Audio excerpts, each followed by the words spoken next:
Tu veux parler je vais vous parler d'un film que... Pauvre créature. Oui, oui, c'est ça. C'est un film Walt Disney. Ah oui, c'est étonnant.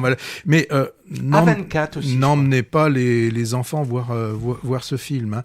Donc c'est Pauvre créature. C'est le nouveau film du réalisateur Yorgos Lanthimos.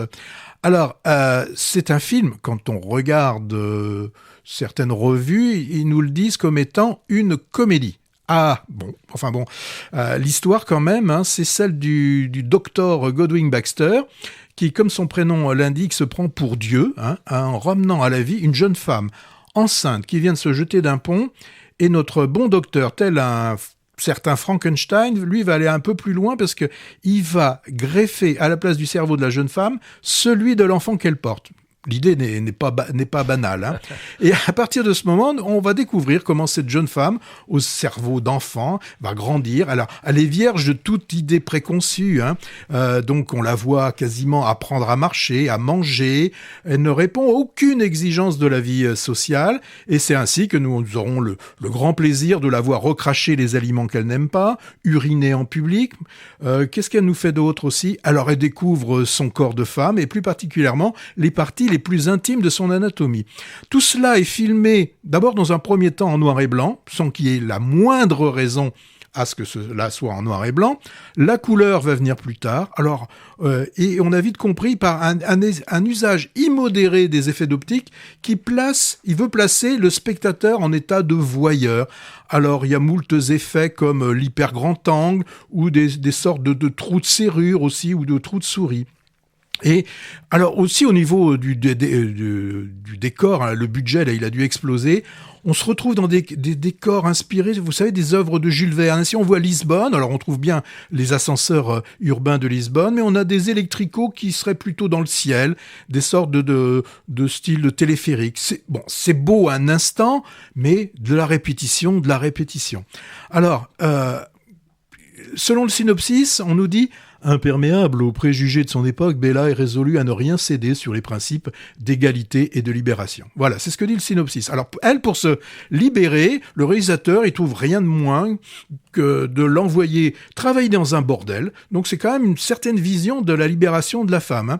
Moi, j'ai eu plus l'impression que le réalisateur, là, il sait plus à assouvir, au moins à l'écran, certains de ses fantasmes. Alors, il fait intervenir sous forme de freaks, hein, quasiment de monstre, l'acteur que l'on voit si bien jouer dans L'Homme d'Argile. Donc là, on le voit... Raphaël Thierry. Oui, il dit juste un mot et on voit juste son corps qui... son corps un peu monolithique, mais là, et son visage nous est présenté aussi quand même comme, je l'ai dit, hein, comme un freaks.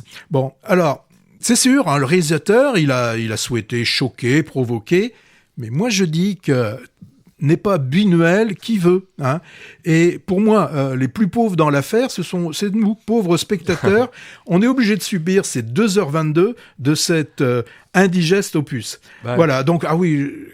Quand je repense à certains plans, pour avoir revu il y a peu de temps des extraits de films, je pensais au Troisième Homme, où là il y a des trucs obliques et tout ça, mais qui ont du sens parce que ça déstabilise et tout. Là, franchement, j'ai pas parlé de la distribution. William Dafoe, il nous fait encore un nouveau méchant, avec visage torturé, et Emma Stone. Là, elle a tout fait pour être nommée aux Oscars, c'est sûr. Mais je la trouve absolument ridicule quand elle veut faire la petite fille. Elle le fait très très mal. Et moi, je pense à des Valérie Lemercier. Quand elle fait une gamine, Valérie Lemercier, elle sait faire une gamine. Bon, là, Emma Stone, elle sait pas le faire. C'est un film arnaque. Ah, d'accord. On voit que tu n'as pas aimé. Bon, conte gothique et grotesque, complètement barré. Cette Bella, femme-enfant naïve, hein, créée de toutes pièces par le docteur Maboul, elle découvre le monde via une sexualité débridée. Alors, Willem Dafoe, quand même, hein, dans un de ses rôles les plus bizarres, hein, et il en a fait beaucoup. Moi, je trouve quand même que la performance d'Emma Stone est assez hallucinée. Elle donne beaucoup de sa personne. Hein. Ouais. Mais trop d'esbrouf tue l'esbrouf.